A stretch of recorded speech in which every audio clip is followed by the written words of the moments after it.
The Trumpet Daily with Stephen Flurry. Hello again, everyone, and welcome back to the Trumpet Daily radio show. Lots to get to on today's program, including the monotony of the impeachment trial in the Senate. We've got a montage prepared for you today, so hopefully that'll bring you right up to speed with it. If you haven't been able to watch much of that, which I would imagine most Americans have not, we'll come to that a little bit later in this segment. Also, the President of the United States had some interesting comments yesterday at the World Economic Forum in Davos, Switzerland. So we'll play a couple of clips from his comments there in Switzerland as well. In this first segment, you're going to notice some pretty sharp contrasts. Of course, we've pointed it out between the Democrats and the Republicans with respect to impeachment or this presidential administration.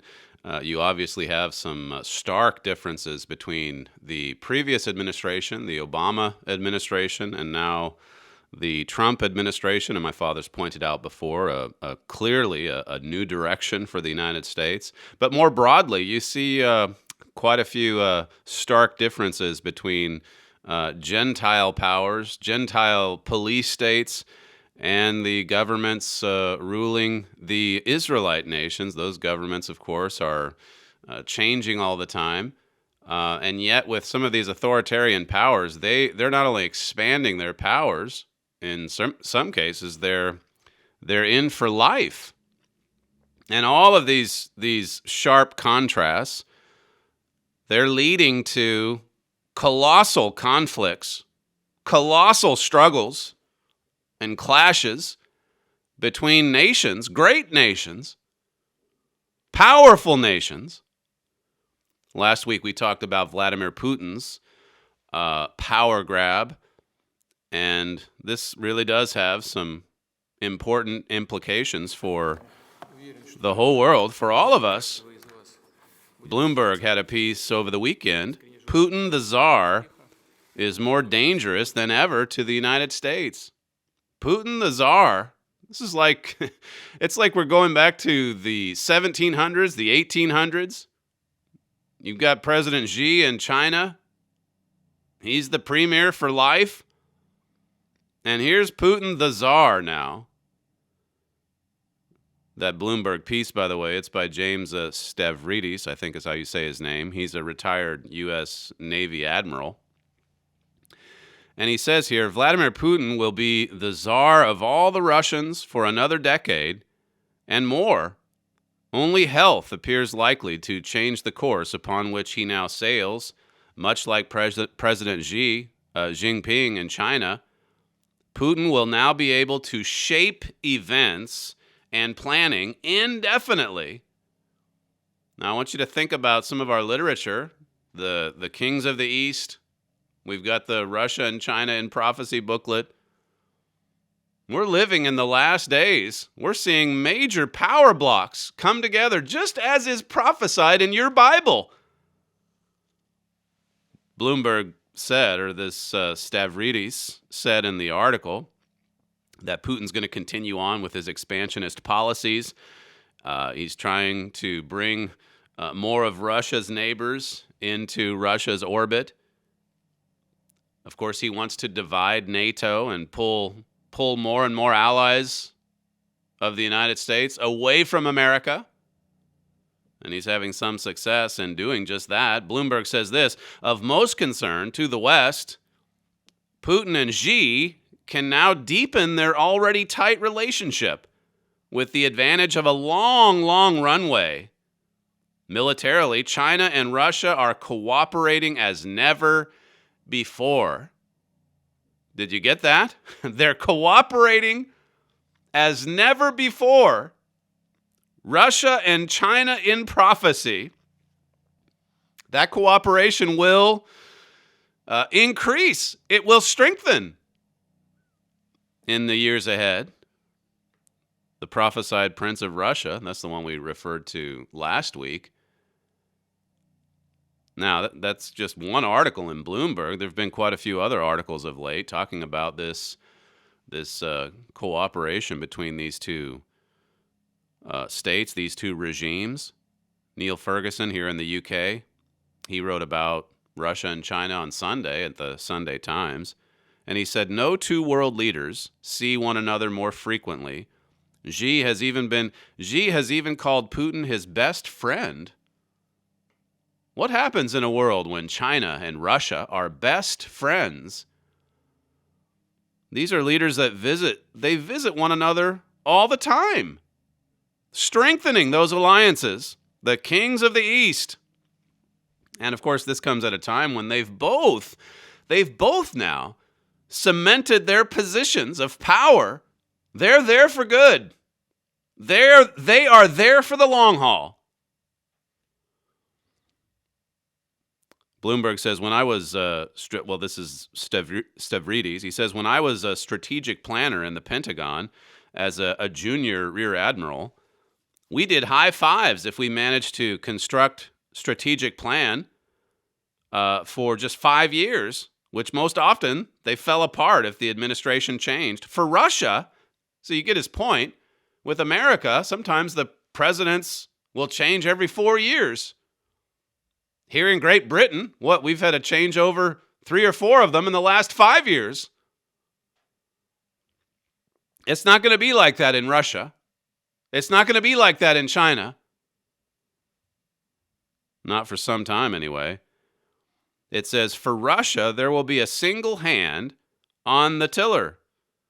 While that will have many disadvantages, it creates a streamlined decision-making process that often allows long-term planning to succeed.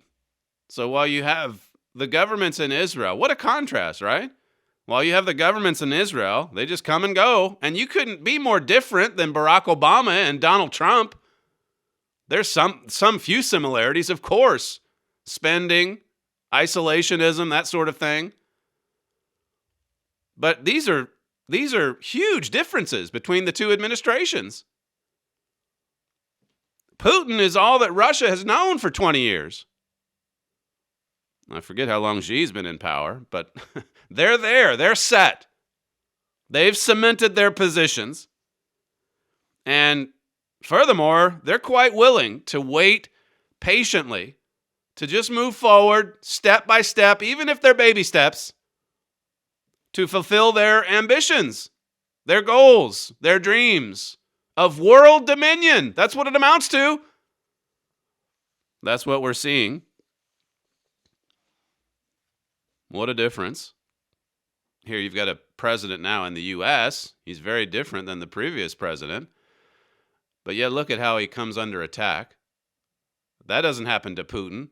You don't attack Vladimir Putin.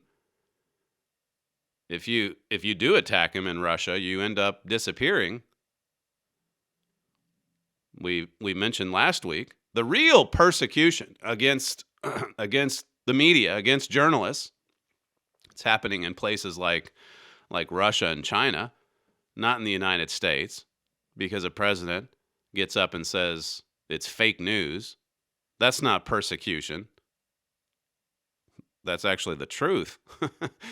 But the point is, look at these stark differences. Russia, China, they're working away, patiently going on from year to year. But we have to step back and look at the bigger picture. We have to understand the grand sweep of history and prophecy. What was that title at Bloomberg? More dangerous. Putin the Tsar is more dangerous than ever. Than ever. He's setting himself up to rule for life. George Friedman, he had a piece this week with some fascinating thoughts and analysis on Russia's moves of late. Of course, we know about the changes in place now. The parliament being dissolved and Putin saying he's going to change the constitution. We covered that last week with you. But as Friedman brings out, at the same time we see these dramatic changes in Russia's government and its constitution, Russia's also, or Putin anyway, is revising Russia's history. In the past, Putin, when he's talked about Joseph Stalin and the deal that he made with Hitler prior to World War II, He's discussed that as being a mistake. But here recently, again, this is coming from a Friedman column. Here recently, he's put more of the blame on the allies, Britain, the United States, and even Poland. And he's said that, well, Stalin really had no choice. He had to make an agreement with Germany, because look at what Poland was doing. And oh, by the way, look at the West. Look at the UK. Look at how they were trying to appease Germany. We had no choice. Of course, just like all of Putin's lies, there's an element of truth to it. Western weakness certainly did factor into the cause for the Second World War.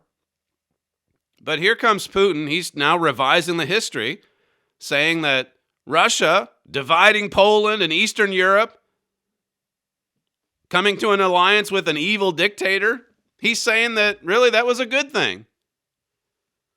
Friedman says this: it's revealing, however, that Putin felt it necessary to reopen the question of who started World War II at this time.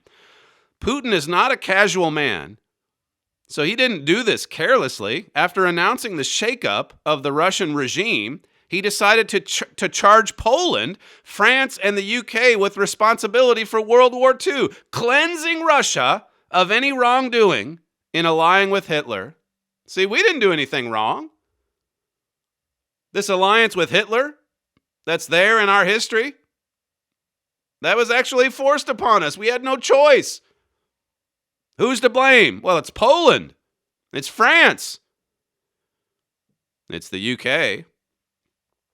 Friedman suggests that you see these two things happening simultaneously. All these massive changes in Russia's government, and then Russia revising its history. Because, as he says, Russia's preparing for war, or I think he maybe says it more they might be preparing for war. That's what we can read into this. He says, in this sense, Putin's restructuring of the Russian government makes sense. It was an unwieldy bureaucracy that would have difficulty aligning its economy with military action. Therefore, it is reasonable to wonder whether Putin attempts to redefine history and the government were designed as preparations for war or for victory by intimidation. I mean, you have to admit that everything is going to be much more streamlined now, and it just gives him more freedom to act. And it's the same over in China. Friedman suggests that that it may be a conflict that's coming with Belarus, one of the Baltic states. And he highlights, I guess I don't need to read all the quotes, but he just highlights how important this little nation is strategically and how it's in the midst of a tug of war between the European powers and, of course, Russia. But Belarus, that pushes Russia right up next to Poland's border. So it really is a significant piece in the puzzle. And as my father's brought out in our literature, the prophesied Prince of Rosh, this prince, it's in your Bible, Ezekiel 38. He has an expansionist view. He's rebuilding a kingdom, an empire. And then we've seen it on the march in Georgia and Ukraine already. Friedman says this: so there has been significant tension between Poland and Russia over Belarus. Belarus is important enough to Russia to consider military action, and the two countries have staged huge war games near Poland's border in the past. Poland may see any such move as indicating war, if not now, then later. Last week, as I say, we covered that prophecy in Ezekiel 38, where the correct translation, it should read, the Prince of Rosh, of Meshach and Tubal. These are all regions in what is today Russia. My father says this giant swath of land indicates the prince will probably conquer more nations of the former Soviet Union. That's the booklet there at thetrumpet.com. This Prince of Rosh whose mindset is toward expansionism, he really does uphold Russia's, as he sees it, its glorious past, the Soviet Empire. And as I say, now he's revising the history leading up to World War II. We talked last week about the 200 million man army, how that you couldn't have that.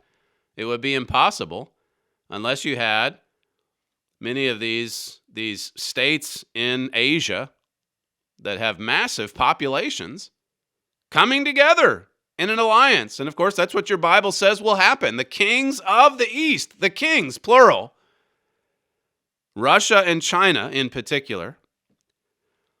Herbert Armstrong was writing about this, this Russian-China axis as early as 1934 in The Plain Truth.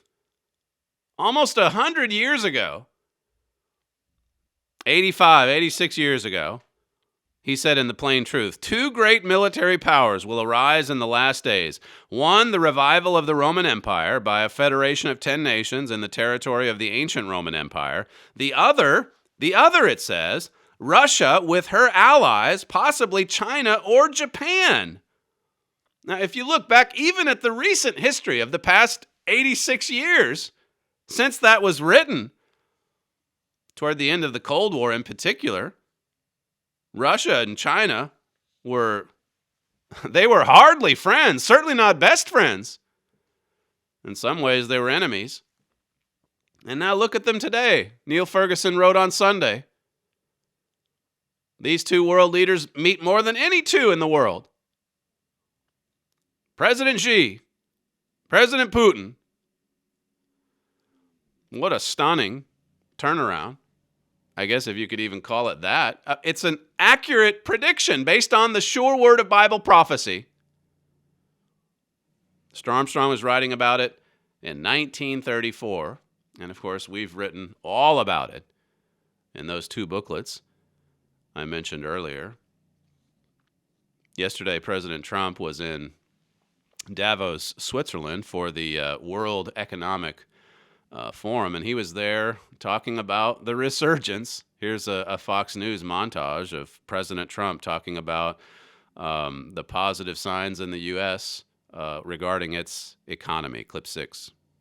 Since my election, America has gained over 7 million jobs. Just last week alone, the United States concluded 2 extraordinary trade deals. The agreement with China and the United States Mexico-Canada agreement. As a result of our efforts, investment is pouring into our country. We've regained our stride, rediscovered our spirit, and reawakened the powerful machinery of American enterprise. America is thriving. America is flourishing. And yes, America is winning again like never before. America is surging, he was saying.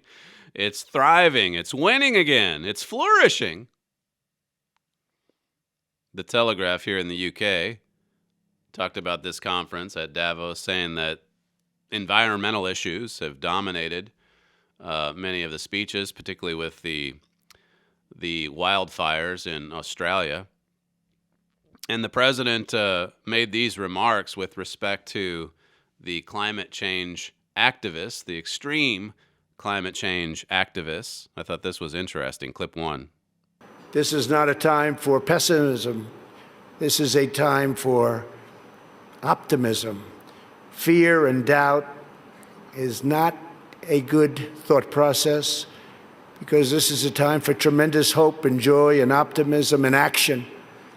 But to embrace the possibilities of tomorrow, we must reject the perennial prophets of doom and their predictions of the apocalypse.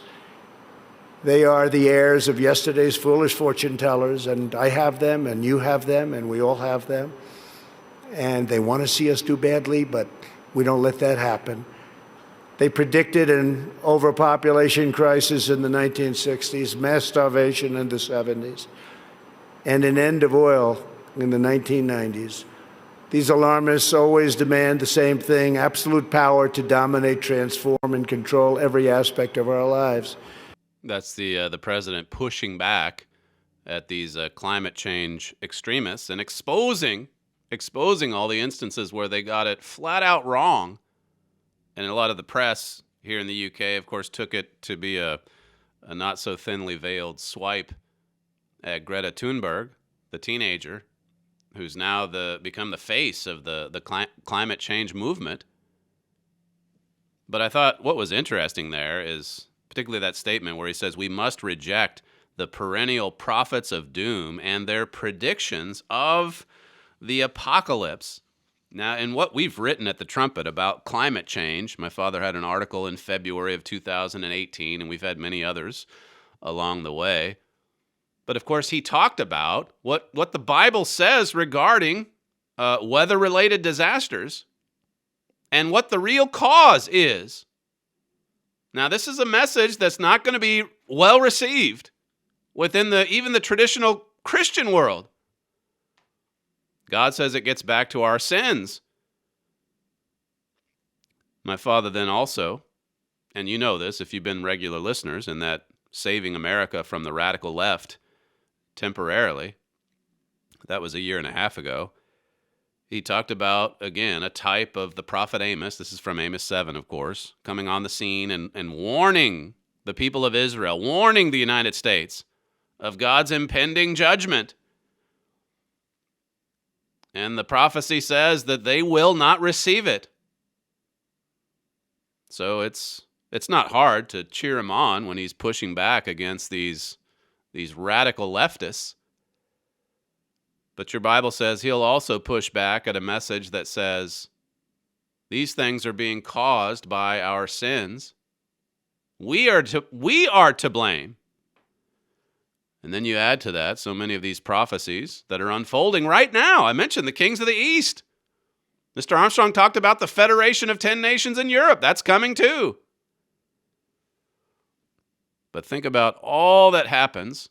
Great tribulation, Jesus said in Matthew 24. It gets so bad that were it not for God's intervention, we would completely extinguish ourselves from off the face of this earth. Those are some sobering prophecies. Those are some prophecies of doom, for sure. Of course, we know there's hope in the end.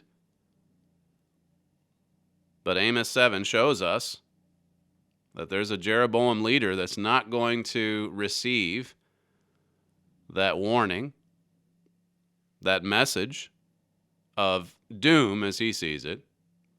In fact, it's a message of hope. Well, as I said at the start, you see a contrast, a theme of stark contrast in all of these stories that we're focusing in on today. And when you listen to the back and forth in the impeachment trial, certainly that's on full display as well. Here's an impeachment montage that I think fairly well sums up what happened yesterday in the United States and I think late last night as well. Clip 2. This impeachment fails. It fails factually, it fails legally, it fails constitutionally.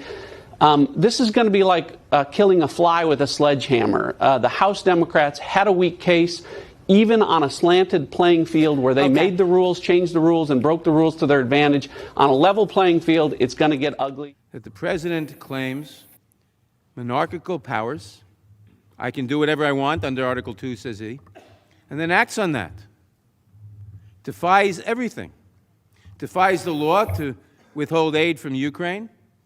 Defies the law in a dozen different directions all the time. And lies about it all the time. They will not permit the American people to hear from the witnesses. And they lie. And lie and lie and lie. And you don't deserve, and we don't deserve what just happened. The only one who should be embarrassed, Mr. Nadler, is you. A great many, perhaps even most Americans, do not believe there will be a fair trial. By letting the House call witnesses, by letting the House obtain documents, by letting the House decide how to present its own case, and not deciding it for us. In sum, by agreeing to a fair trial. If the Senate votes to deprive itself of witnesses and documents, the opening statements will be the end of the trial. So to say, let's just have the opening statements and then we'll see, means let's have the trial. and maybe we can just sweep this all under the rug. It's very difficult to sit there and listen to Mr. Schiff tell the tale that he just told.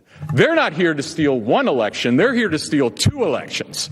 It's remarkable that after taking the action of the breathtaking gravity of voting to impeach the duly elected President of the United States, and after saying for weeks that they had overwhelming evidence to support their case, the first thing that the House managers have done upon arriving finally in this chamber after waiting for 33 days is to say, well, actually, we need more evidence. We're not ready to present our case. We need to have subpoenas and we need to do more discovery because we don't have the evidence we need to support our case. This is stunning. It's a stunning admission of the inadequate and broken process that the House Democrats ran in this impeachment inquiry that failed to compile a record to support their charges. It's stunning that they don't have the evidence they need to present their case and that they don't really have a case. If a litigant showed up in any court in this country on the day of trial and said to the judge, actually, Your Honor, we're not ready to go. We need more discovery. We need to do some more subpoenas. We need to do some more work. They'd be thrown out of court and the lawyers would probably be sanctioned. This is not the sort of proceeding that this body should condone. They spent the entire day telling you and the American people that they can't prove their case. I could have told you that in 5 minutes. That's a montage from some of the events yesterday in the Senate that the speaker right before that last one there, lawyer Patrick Philbin, he represents the president's team. I thought the way that he talked about, well, how does it work in any trial or in any courtroom? What if you show up to court and say, Your Honor, we just don't have enough evidence here. We'd like to have more witnesses introduced. We need more discovery. We need more facts. And that judge would just throw it right out of the court. Well, why are you here? And he said they'd probably be sanctioned. In the real world, they'd probably be sanctioned. They'd be penalized. As it is, they're able to get away with it because they have the support of the media, changing the rules as they go. Andy McCarthy steps back and gives us the bottom line here, as he says.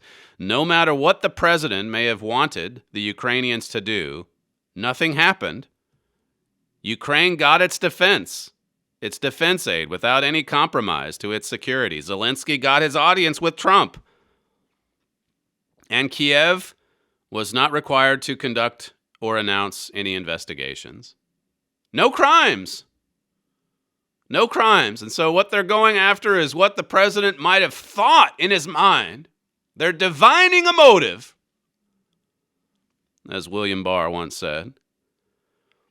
McCarthy says it also is highly significant that President Zelensky, the only witness who can speak to Zelensky's own state of mind, you want to talk about divining a motive? They're divining a motive in Zelensky's mind. And to do that, they have to say he's a liar. Listen to how contradictory this reasoning is coming from the radical left. The only witness who can speak to Zelensky's own state of mind says he did not feel pressured or intimidated. National leaders pressure each other for accommodations all the time. That's not extortion. It's what foreign relations are all about. Yet the logic, listen to this, it's from Andy McCarthy. The logic of the Democrats' argument here is that Zelensky is lying. That is both an unseemly position to take regarding the head of a friendly foreign government and wildly inconsistent with Democrats posturing about how imperative it is for Washington to support Kiev. You've got to support Kiev, which Obama never did do, by the way.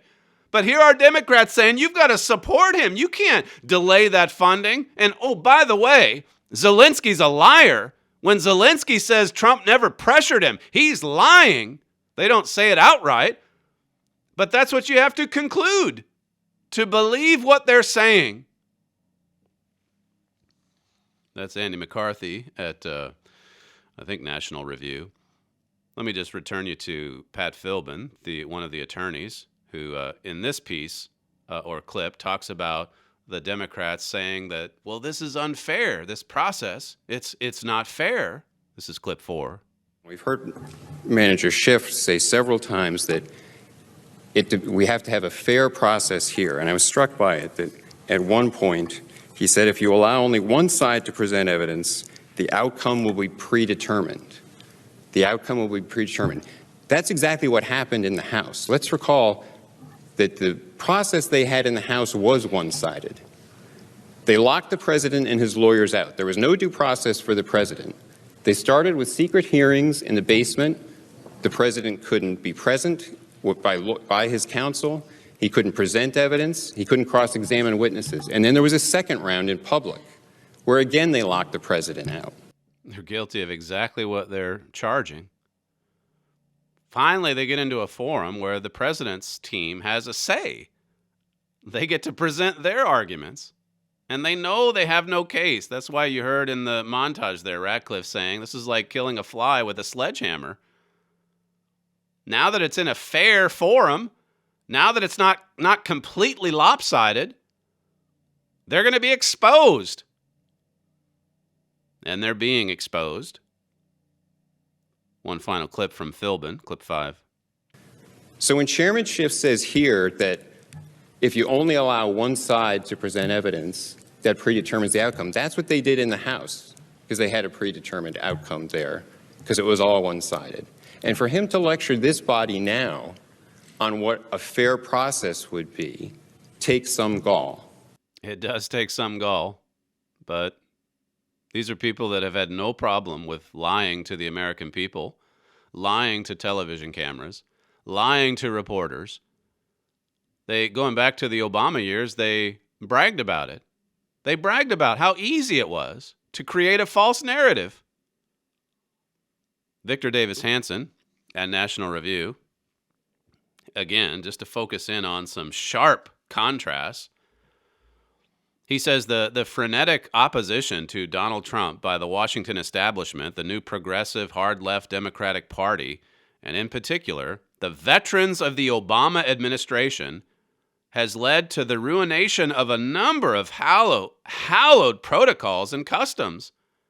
When I read this article this morning, it just made me think of Isaiah 1. Well, also America Under Attack. We referenced that yesterday. But Isaiah 1, where it just talks about the sickness. The sickness. Look at all of these, as he says, these hallowed protocols that have just been turned on their head because of the previous administration. Impeachment, it says, has been redefined as a mere vote of no confidence and will become a rank political ploy for years to come once an opposition party gains the majority in the House. So this just continues. Now, we can be thankful to God that it's not going to go on for much longer. But supposing it went on for another 20, 30, 40, 50 years, this would now be the norm. Just a simple no confidence. Hey, we don't like you, so we'll create the charges out of thin air and impeach you. And then do everything that we can.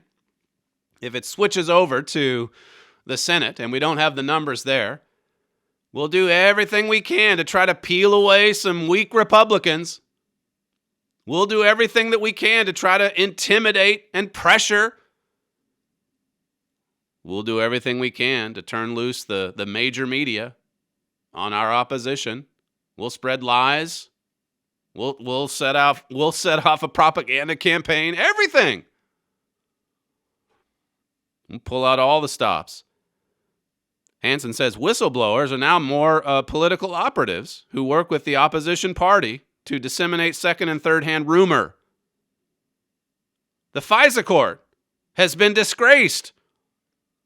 It was revealed to be either incompetent or actively partisan in its failure to question the Steele dossier's legitimacy in ignoring the warnings of Devin Nunes's memo. Well, they ignored Nunes because he's an extremist, the media said.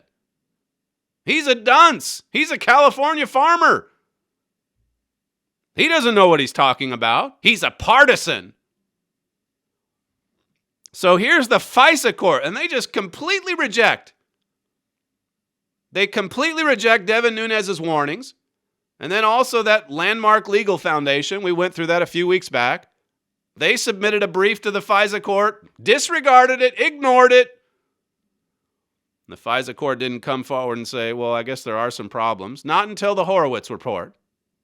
How convenient. And then to try to correct it, who do they choose to come in and to sort of oversee the process? An anti-Trump partisan named David Criss. He's a believer in the Steele dossier, or at least he certainly was. He hates Donald Trump. You think he's really going to get into the FISA and clean house? Don't count on it. It says in Hanson's piece, in addition, the anti-Trump mob has now ended any idea that prior administrations should step aside, mostly stay quiet, and allow successors to fail or succeed on their merits. And then he goes and just gives this brilliant recounting of the last 30, 40 years. As stark, as sharp as the differences were between Jimmy Carter and Ronald Reagan. Jimmy Carter, through the Reagan years, he kept mostly to himself. I mean, here and there, a comment, I suppose, but for the most part, he rode off into the sunset, so to speak, and he let Reagan do his job. And then when George H.W. Bush comes into power in the late 1980s, Reagan quietly let his former vice president do his job. And then most amazingly, H.W. Bush was pretty much quiet during the Clinton years. And Clinton, for the most part, he was more critical of George W. Bush toward the end. But for the most part, particularly after 9/11, when the country was more unified, Bill Clinton and even his wife, they were fairly quiet.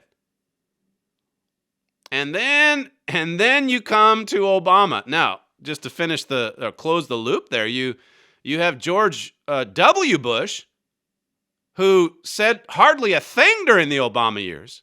He had no problem with Obama trashing the Constitution. Well, I shouldn't say he had no problem with it. He just didn't say anything about it. He let Obama do his thing. And now look at what's happened. President Trump gets into power, and you have all of these former Obama people, and you can lump Hillary Clinton in with it. They will not let this president do his job. He says, just this final paragraph, Bush himself was idealistically silent during the Obama years, despite the Obama administration's turns to the hard left on immigration, healthcare, the Iran deal, and foreign policy. It says, and Obama's constant negative references to Bush himself. How many times did Barack Obama blame George W. Bush? And Bush was silent. And the Obama people now, they are certainly anything but silent. Ben Rhodes, John Brennan, James Clapper, they're out there every day saying Trump's treasonous. He's a Russian agent. Think about these charges. I mentioned last week the influence of Antiochus, the attack on the United States, the attack on its fundamental institutions. It continues. It continues. We see it on display daily. Remember what Obama said back in 2008? Clip 3. We are 5 days away from fundamentally transforming the United States of America. Fundamentally transforming the United States of America. They lost the election in 2016, and that's what made their heads explode. And so they'd never mind what some of the senators and congresswomen and men have said on the Democratic side. The impeachment proceedings, really, they began the day Donald Trump got elected. But coming back to Antiochus, yesterday I talked about Virginia and the gun laws that the Democrats are trying to legislate there. And that section in America Under Attack, where my father talks about the Second Amendment, and he speaks also of the executive actions that Barack Obama made. He says, I think those 23 executive orders are really about getting around the Constitution and conditioning the minds of the people to accept the president saying, don't worry about the supreme law of the land. Listen to me. Don't you worry about the law. Don't you worry about the Constitution. You listen to me. And as my father says, that's just what Antiochus did anciently. The spirit of Antiochus, it's as strong as it's ever been. We're just seeing someone, though, who's willing to push back. And that's something my father's written a fair bit about as well. You're listening, you're listening to Stephen Flurry, and this is the Trumpet Daily radio show. If you'd like to email the program, you can send comments to td@kpcg.fm. We'll be right back.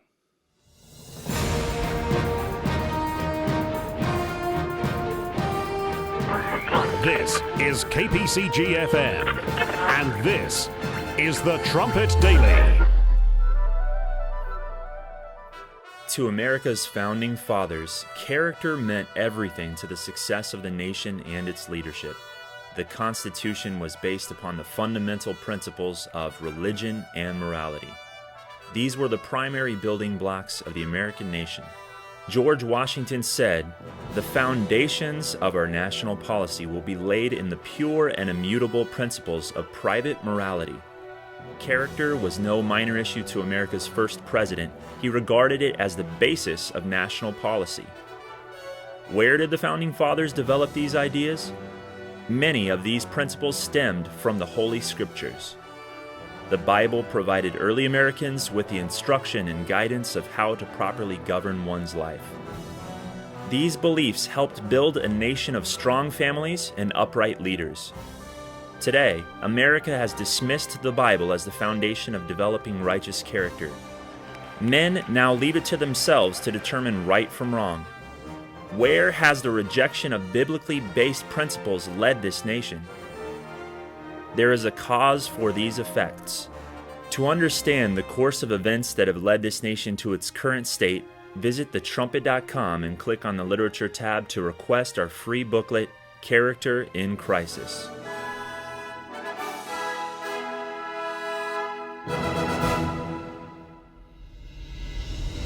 From the Philadelphia Church of God campus in Edstone, England, this is the Trumpet Daily program with Stephen Flurry. From our reading of our book club biography, Carl Sandburg's history on Abraham Lincoln, I came upon a speech in the writing of Lincoln's from back in 1856. Lincoln was 47 years old at the time. He had been in Congress in Washington for a couple of years, but then he came back after a 2-year stint, and I think was just working as an attorney for 5-6 years. So he was out of politics, but they had this political convention. The country was deeply divided at that time. This is, as I say, 1856, not that many years in front of the Civil War. And so he gives this speech about slavery, denouncing the institution of slavery, referring back to the Declaration of Independence, saying that all men are created equal. That applies to everyone of every color. And yet, as he explained, because of intimidation, because of violence even, slavery was making a steady advance across America.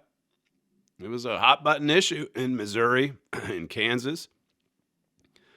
Lincoln stood up for the Declaration of Independence.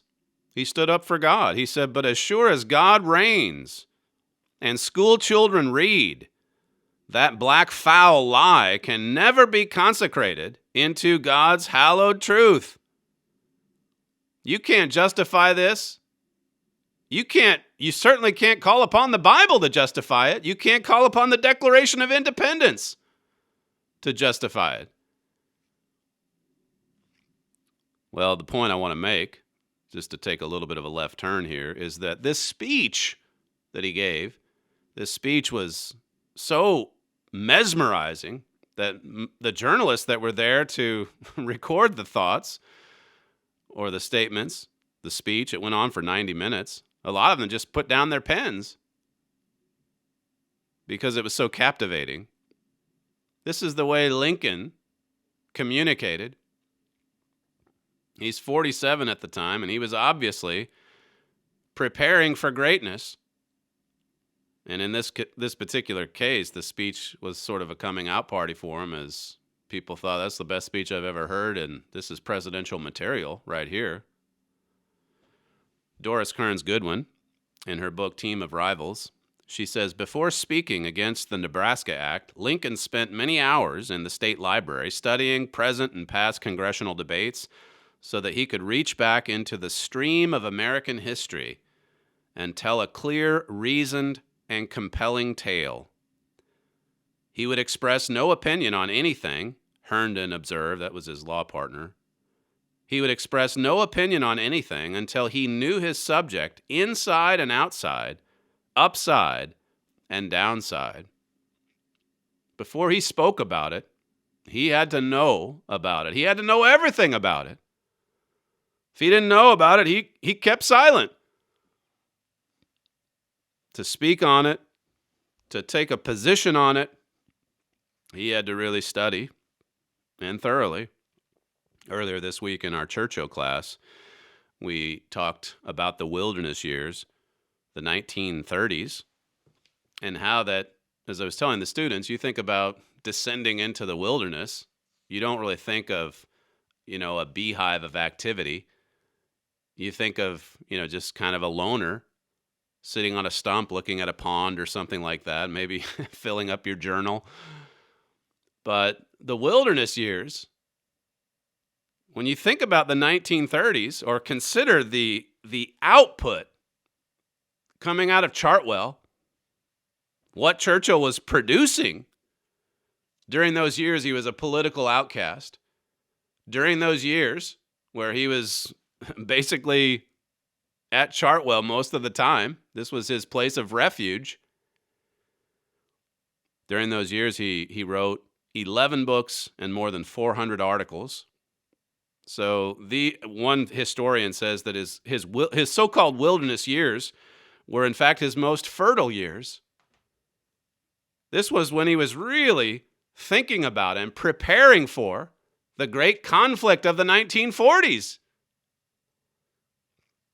And in particular with his 4-volume biography on Marlborough, his famous ancestor and Britain's most decorated general. He was living that history again, Marlborough's history again, when he finally came to power as prime minister in 1940. It helped to prepare him. 1 million words he wrote on his famous ancestor from 1933 to 1938. Now, as I said in the trumpet brief that we sent out last night, what if Churchill had spent the 1930s just kind of flipping through the sports pages, reading trashy novels, going to see movies all the time, or watching television, listening to the radio? Or what if he was just kind of a news junkie, like so many of the talking heads on cable TV are? They just go from one daily news cycle to the next. Few of them rarely giving you any context. What if that's the way Churchill approached his years in the wilderness? When nobody liked him, when he was shut out of social circles. If that's the way he would have approached his so-called wilderness years, well, nobody would probably know Churchill today, or if they did know about him, he'd be more of an obscure figure of history. Certainly there wouldn't be, well over 1,000 biographies on this man. Churchill prepared for that great clash between world powers of the 1940s. This historian, David Starkey's his name, he said that putting pen to paper on that Marlborough series, that really put him ahead of the pack once Britain entered its darkest hour, because he knew what to do. He knew how to fight back. He knew what he was fighting for. Well, God had a hand in a lot of this too. God prepared him, but Churchill did his part. He prepared all of those articles, all of those books. He signed the deal to write Marlborough in 1929. It was a 10-year project. 10 years. And then everything else he was doing in the 1930s as well. He created this vast spy network, all these people coming to Chartwell. He was better informed than the prime minister, than Baldwin or Chamberlain. Chamberlain replaced Baldwin in 1937. Even Churchill's individual speeches, 6 to 8 hours, I think it was, that he put in on a 45-minute speech. 6 to 8 hours for a 40-minute speech. I wish we had that much time for some of these broadcasts. It seems like it's rushed in so many cases. But he would go over and over and over his script, and in many cases it was scripted, all of it. He had a quick wit, of course, but so many of his brilliant phrases and comebacks were actually written down in advance. Preparation is the key. In the 1930s, Churchill prepared himself for the darkest hour. And as I was telling the students yesterday, to prepare means that you have it done, or you have it already constructed, or it's made before you go and deliver it. Before you go and actually carry it out. And you see this in every aspect of life. How well you do in a music recital. It's the preparation beforehand that determines how well you do. In most cases, how well you do when you sit for an exam, or when you deliver a speech, or even when you're doing fun excursions like touring a historical site. What you get out of it, so much of it depends on what you put in ahead of time. Ronald Shapiro, in a book he wrote years ago, he said that preparation allows you to act instead of react. Churchill was a man of action. Abe Lincoln was a man of action. These are two very different world leaders in many ways, I suppose, but there's a similarity there, a strong one at that. When you look at how these two prepared for the years of conflict, how they prepared for the years of trial and test. Think about Joseph, a biblical example. I think I mentioned this the other day, Genesis 41. All those prosperous years, those 7 years of prosperity, they were going to be followed by 7 years of famine. God gave that insight to Joseph. And Pharaoh, to his credit, he turned over the Egyptian economy and the Egyptian agricultural system to Joseph. And Joseph prepared for the lean years ahead. He prepared for it. He wasn't caught by surprise. The Bible talks about how that it's going to come upon us suddenly. We're hoping to play that video for you tomorrow, the latest TV program that we recorded. Suddenly and at an instant. And most people are going to be caught totally unawares, totally shocked and surprised. Mr. Armstrong said we'd be dumbfounded and shocked, the world would. The world would be when it sees the seventh and final resurrection of the Holy Roman Empire. And what about those kings of the East that we talked about in the first segment? We have a lot to prepare for. We have, if we have kind of a wilderness years where we're not that known or that visible just yet, well, that's coming. But what are we doing right now to prepare for what's ahead? That's what's so crucial. You're listening to Stephen Flurry, and this is the Trumpet Daily radio show. If you'd like to email the program, you can send comments to td@kpcg.fm. Hopefully tomorrow or Friday we can also get back into some of our feedback, our listener feedback. Thanks for joining us today, and we'll see you tomorrow.